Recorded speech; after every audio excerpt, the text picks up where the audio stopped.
Do you fear the tech side of real estate investing?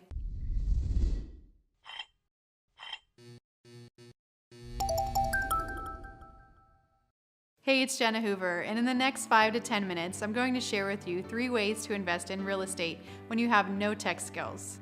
Let me start with, I'm not a very techie person, but I've still managed to do over 40 deals without having to design and code a website and build impressive spreadsheets. I leverage tools and other experts to do these things for me, which we'll talk here about in a second. If you're not very tech savvy, let me know in the comments what's your biggest hang up in your business that's slowing you down. Let's go over some steps to overcoming having no tech skills. The first step is to pick the right tools to manage your real estate business. Just like contractors need tools to renovate homes, real estate investors need tools to close deals. Picking the right tools means you have fewer of them to learn and remember.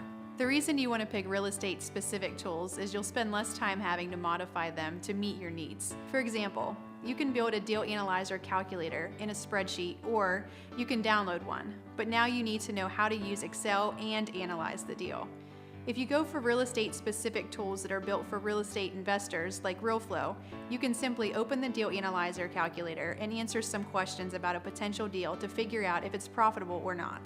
Whatever tools you choose, make sure that they're simple to use as well.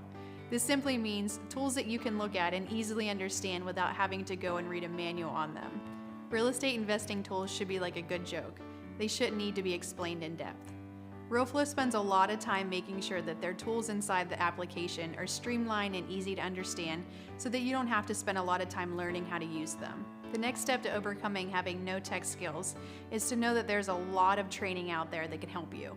And companies like Realeflow even offer people that can walk you through how to use their software in your real estate business.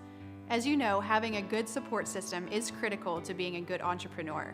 So pick tools and companies that have great training and support resources available to you. If you've ever worked with Realeflow's customer support, what's been your experience?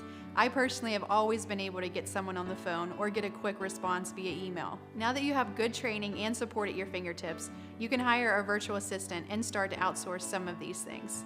If technology ends up being something that you just can't embrace, you can always hire a virtual assistant or an assistant near you to learn and implement the tools you choose. There are a lot of great virtual assistant companies out there that you can find with a simple search on Google, even real estate specific ones. Once you find them, provide them with any training that they might need to learn the tool and instructions on what you want, and they can handle the heavy lifting from there. Look for those opportunities so that you can stay focused on revenue generating activities like talking to sellers, negotiating deals, and closing them. The biggest mistake that you can make with technology is never trying to learn it. There are a lot of moving parts in the real estate investing life cycle that you'll want to handle quickly. Software and different technologies out there enable you to do just that. With a tool like Realeflow and their team and support behind you, you can leverage them in your business pretty quickly. If you're interested in giving Realeflow a try free for 30 days and having one of their staff members teach you how to use it with a one-on-one call, visit the link I'll drop in the comments. Happy investing. Subscribe to our channel to see new videos added every week.